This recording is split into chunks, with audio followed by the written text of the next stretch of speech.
Hoje nós vamos estudar com muito carinho, mais uma vez, nosso amado Evangelho segundo o Espiritismo, capítulo 11, anota aí, 11, item 5, dai a César o que é de César. Que legal, hein? Capítulo 11, item 5, dai a César o que é de César. O que será de César, hein? Então, antes da gente continuar o estudo, vamos lá? Like no vídeo, compartilha aqui no YouTube e no Instagram para todo mundo que você conhece. Gente, fala, o tratamento à distância já começou. Ao vivo é mais gostoso. Gravação é legal assistir, mas ao vivo é bem mais gostoso, né? Vem pra cá, criatura divina, que eu tô esperando você. Tá bem? E aí já vai pegando a tua aguinha pra gente fluidificar daqui a pouco, pra você dividir com a sua família. Já vai se preparando aí, né? Pra gente manter essa vibe mais do que elevada. Muito bem, gente. Então vamos para esse estudo maravilhoso. Maravilhoso para todos nós. Ó. Dai a César o que é de César, dai a Deus o que é de Deus. Então, retirando-se os fariseus, projetaram entre si comprometê-lo no que falasse. E enviaram-lhe seus discípulos juntamente com os herodianos que lhe disseram: Mestre, sabemos que és verdadeiro e não se te dá de ninguém porque não levas em conta a pessoa dos homens. Diz-nos, pois, qual é o teu parecer? É lícito dar tributo a César ou não? Porém, Jesus, conhecendo a malícia, disse-lhes: Por que me tentais, ó hipócritas? Mostrai-me cá a moeda do censo. E eles lhe apresentaram dinheiro. E Jesus disse: De quem é essa imagem e inscrição? Responderam-lhe eles: É de César. Então lhes disse Jesus: Pois então dê a César o que é de César e dê a Deus o que é de Deus. E quando ouviram isso, se admiraram e deixaram-se retirando-se. Mateus 22, 15, 22. Uau, uau, uau. Quer ver, gente? Um segundinho. Deixa eu ver se eu consigo só ajustar aqui, porque acho que desintonizou a imagem. Assim, eu sou... agora entendi. Eu sou suspeito, né? Eu sou muito suspeito aqui para poder fazer esse estudo. Vou te contar por quê. Porque eu acho que essa é uma das falas mais reveladoras do Cristo, nos ajudando a entender, né, numa dimensão muito mais profunda, o que é que rola no mundo espiritual. Vamos ler o comentário dos espíritos aqui para vocês terem uma noção. Aliás, de Allan Kardec e dos espíritos amigos, né? A questão proposta a Jesus era motivada pela circunstância de haverem os judeus transformado em motivo de horror o pagamento do tributo exigido pelos romanos, elevando ao problema religioso.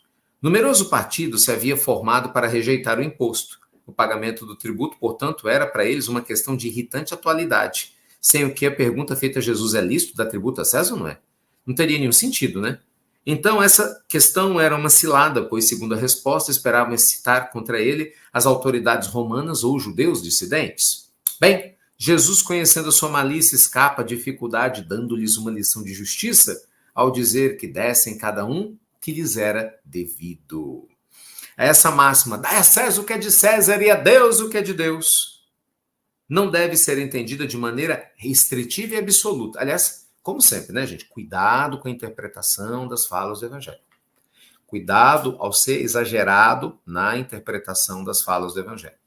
Sempre se lembre, qualquer livro histórico, ele é fruto do seu período histórico. Ele é fruto da sua cultura.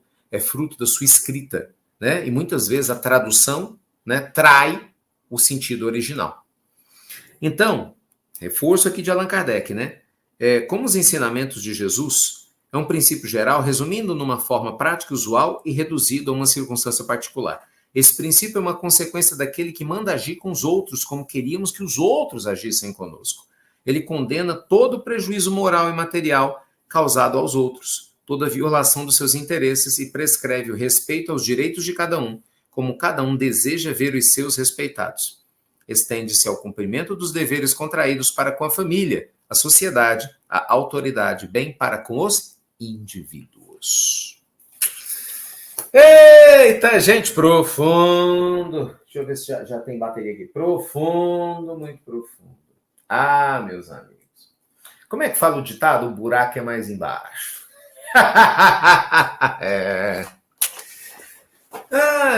Você sabe, né? Jesus, naquela época dele, vivendo uma situação turbulenta, né, com os romanos ali na região da Galileia. Os romanos cobravam os impostos, né, dos galileus, e ao mesmo tempo, entre eles eram os próprios judeus que tinham que coletar impostos. Então isso era uma coisa muito complicada, porque o coletor de impostos queria ficar bem com o Império Romano. Só que, obviamente, se ele ficava bem com o Império Romano, ele ficava mal com o próprio povo. É o caso de Zaqueu, né? O povo tinha raiva do Zaqueu, porque o Zaqueu puxava a sardinha, né?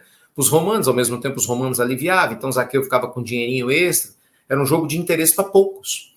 Então, essa situação da discussão dos impostos era uma coisa muito premente, era muito constante. E aí eles vem Jesus e falam, agora que nós vamos pegar Jesus, né? Gente, eles eram loucos para poder pegar Jesus no público. Veja, uma vergonha, né? Mas eles eram loucos para quê? Para poder pegar Jesus no público. O que isso quer dizer? Eles queriam que Jesus falasse alguma coisa contra a lei mosaica, porque assim, agora eu posso prender. Nós temos justificativo. Só que Jesus, obviamente, conhecedor de tudo e de todos, da alma humana, do seu processo, Jesus não ia cair nisso, né? O que aconteceu no meio dessa história toda? Jesus, quando foi questionado, e aí, Senhor, nessa questão dos impostos, devemos ou não pagar impostos?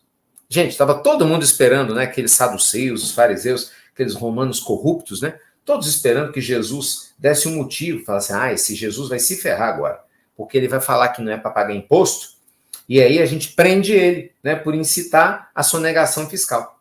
Que vergonha, né? Mas paciência, era infelizmente aquilo que acontecia. Só que Jesus foi esperto, né, inteligente. Jesus, ele trouxe uma das frases mais importantes que nós temos na nossa história. Dai a César o que é de César e dai a Deus o que é de Deus. O que será que Jesus quis dizer com isso, hein?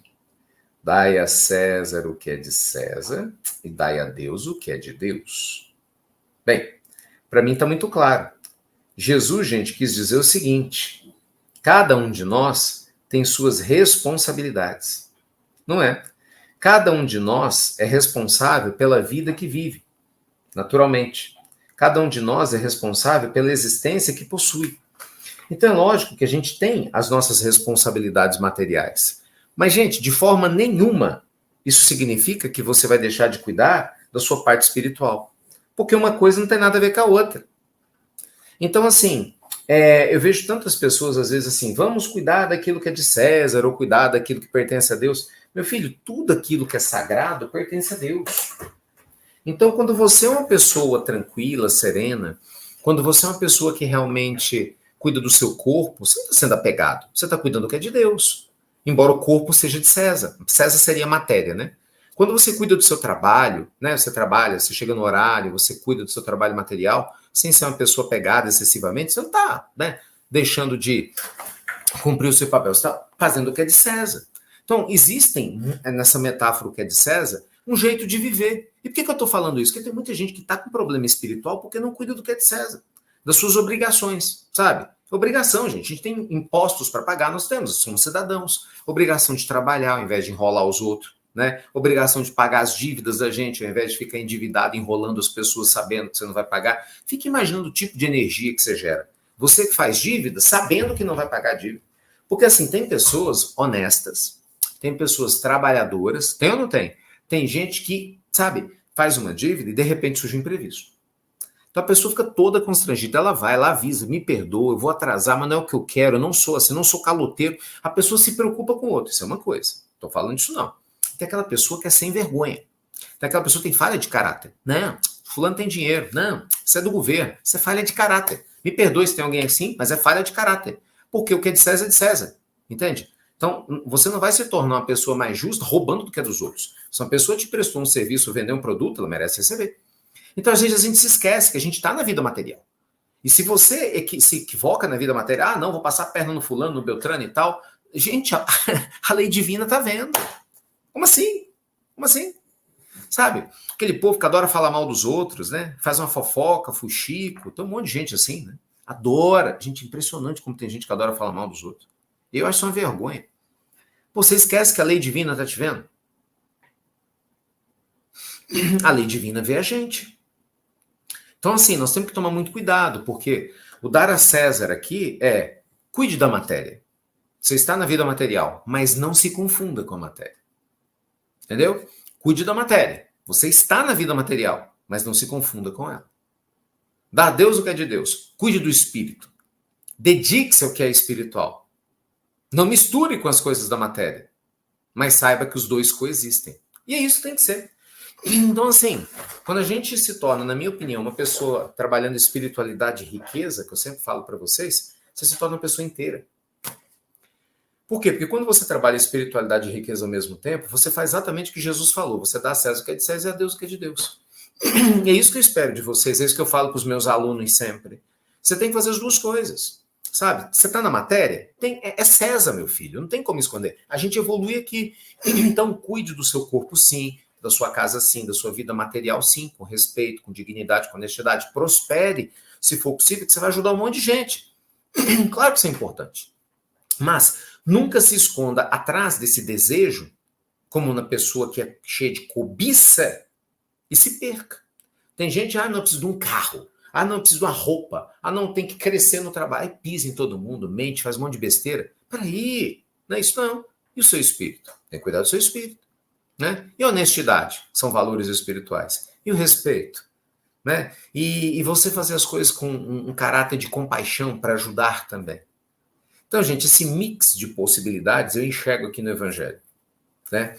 É um mix muito profundo, né, que nos ajuda a encontrar um ponto de equilíbrio. Um ponto de equilíbrio. Acho que essa é a expressão mais adequada aqui, ponto de equilíbrio.